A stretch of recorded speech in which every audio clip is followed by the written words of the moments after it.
Assalamu alaikum wa rahmatullahi wa barakatuh. Welcome, guys.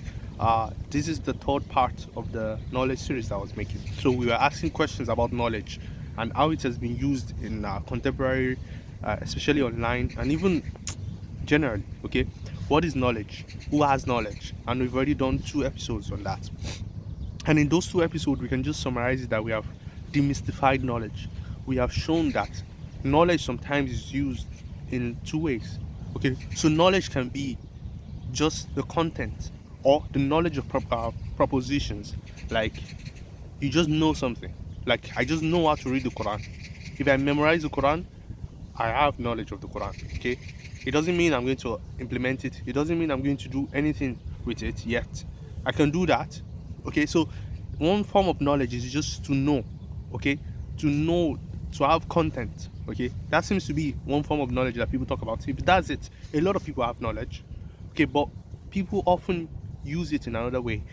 That after you've gathered those information, which conclusion did you come to? Did you come to a conclusion that they agree with? That will determine if you have knowledge or not. Sometimes. So, and in that video I was showing that, especially the last one, that we don't need to do that, because that will just lead to polemicism. When you start describing knowledge as other than just knowing, but what is the what's it called? Is this person a good person? Did this person agree with your own conclusions? You see, like, this is one of the roots of polemics and everything. But so today we're going to continue from that. We'll talk about Imam Ghazali and even Imam Shafi. What is their stance on a particular way? Even though I don't know if they follow through with this thing, because sometimes you can't just help it. Sometimes you can't help it. But there's a theory called, and we discussed this in the first part, correspondence theory of truth. Okay, so correspondence theory of truth says that something is true if it corresponds to a reality.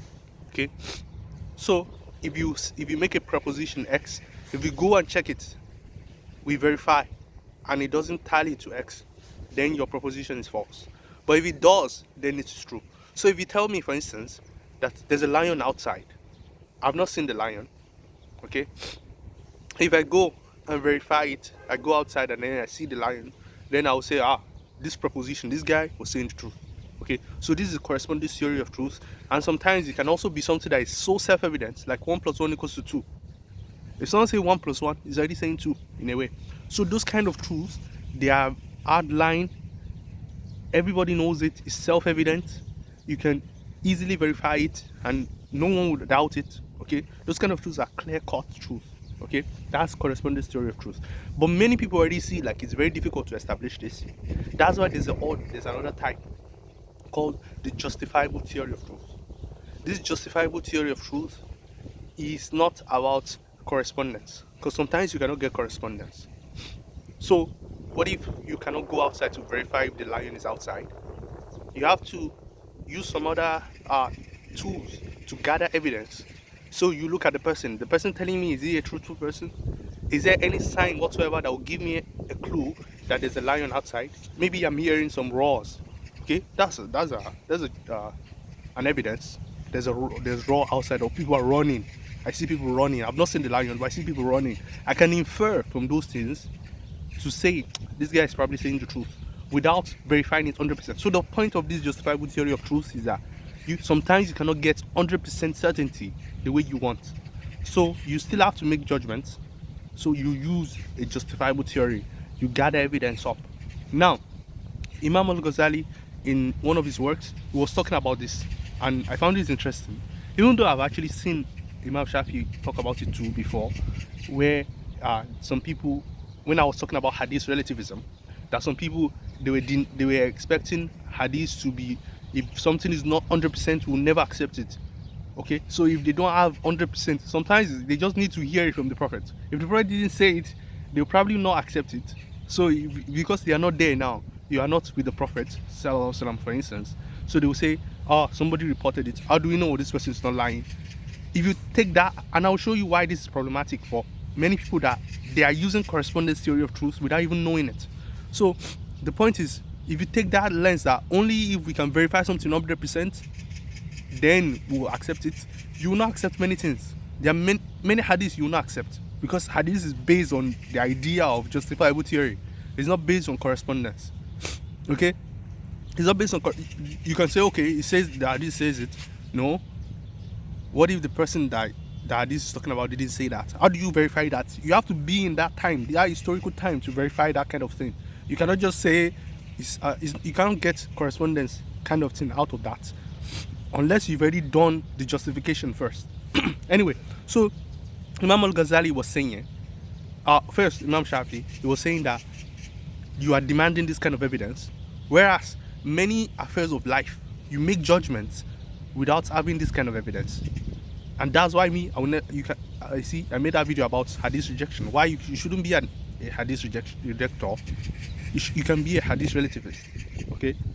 There are some people, hadith absolutists, they will accept everything, and then there are some people that will reject everything, and then there are some people in the middle that affirm and reject based on some principles. And I made that video. Anyway, the point is justifiable theory.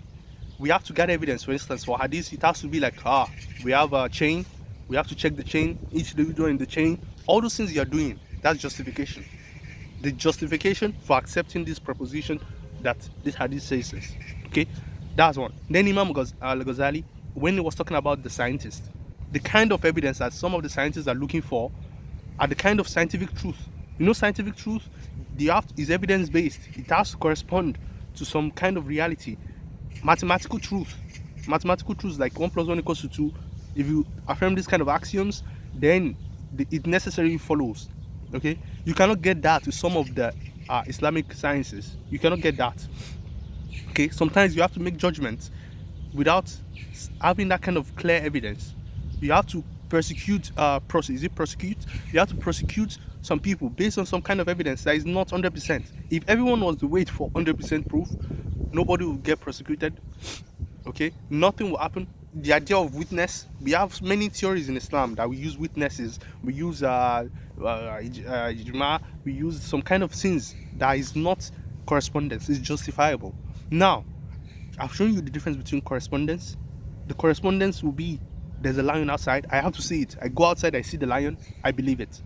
That's correspondence. Now, sometimes you cannot get to see the lion. For instance, any claim about the prophet, we are not there to witness it. I wasn't there. How am I supposed to believe it? That's where the second theory comes, justifiable theory of truth, where if you tell me there's a lion outside, I say, do I have any evidence to believe this? Do I see people running? Is there any lion noises? Is this person even a truthful person? Many other things, and I cannot go outside to verify it, so I have to use some kind of inference to make that judgment. Does this person lie before? So you see that there's a difference between this type of theory, these two truths. So Imam al-Ghazali was saying Islamic sciences are not based on this kind of correspondence, mathematical truth. They are based on justification, justifiable theory of truth. Imam Shafi made the same answer to the people that were demanding this kind of rigor. Now, what does this all tell us? This all tells us that what justifiable theory of truth does is actually it makes you humble. Okay, it makes you humble, and you don't become a polemicist. If you take correspondence, you see correspondence, is either you get it or you don't. If you say anything other than the truth, you are just lying. Okay, that way you can never be true. You are clearly lying if you are using correspondence. But under justification, every person brings their own evidences, and we weigh the evidences. Now, even if we disagree with you, we'll know that you have justification. We'll know that you have justification. We'll not call you a liar. Okay, because you have evidences that we can follow your line of reasoning and see why you make that conclusion. Okay, so you can clearly see that this justification, it will save us a lot of arguments and a lot of trouble, because you let people engage intellectually with the evidences that you are presenting. This is the basis for many of the hadith collections. The person, let's say Imam Bukhari, he will give you some kind of principles that he's going to use to filter out some hadith. That's justification. If something doesn't meet this criteria, we'll not use it. Another collection can come and not use that kind of rigor. Another one can come. If you understand this, a lot of things will become clear to you. Okay, you will understand why all hadith books are not Sahih Bukhari. You understand why some people even use weak hadith. You say, oh, you cannot use weak hadith. It depends on what is going on. What kind of justification do you have for that hadith? Anyway, so you can understand these points now.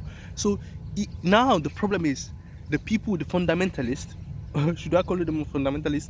The people that are very, very polemicist, or is it polemical, in the deen, they always want to affirm this kind of correspondence, which they cannot stick to. So they have a theory that everyone has knowledge. So you have 2-3 scholars. They have knowledge, they've studied the books, and one comes to a particular conclusion that is not identical to yours. You see, they both have content of knowledge. What they disagree with is the conclusion that they arrive to.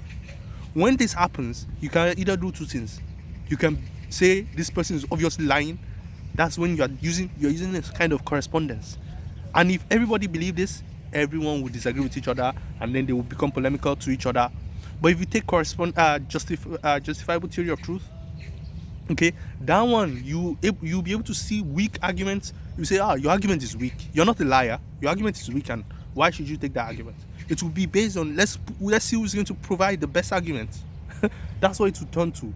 So this is what I think. If you want to be affirming this kind of correspondence, like, hey, is it either A or is not A? Whereas we are saying it's either A, B, C, D. Okay, A is stronger than B. Or you disagree. You think B is stronger than A, but both of them have justification. That is what we are talking about. Okay, and this is the way Islamic sciences are. But if you see someone that is being polemical on some things that are not even agreed upon, on some things that you cannot find this kind of correspondence to, then you should be able to see through it. Okay, from the first 2 videos you would have understood what is knowledge, belief, and truth. You see, in this correspondence we are talking about this, about truth, about knowledge. You see, so I hope after this you'll be able to understand deeper about many things that you see.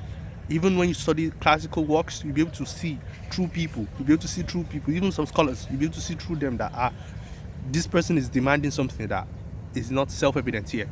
Why is he demanding this? This person has the right to doubt this kind of evidence. He has the right to try and get another perspective on the issue. Okay, so after this, I hope you guys understand why I made these videos. Now, this is the third part. We'll do the last part where I will show you a real life example.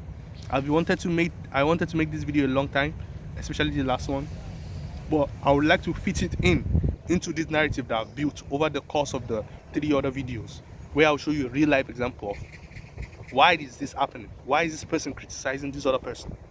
Why? Is it because of knowledge? Is it because this person lacks knowledge, or this person has knowledge? Or is it because of a misunderstanding of knowledge? Anyway, let me see what you guys think in the comment section. See you guys later. Wassalamu alaikum wa rahmatullahi wa barakatuh.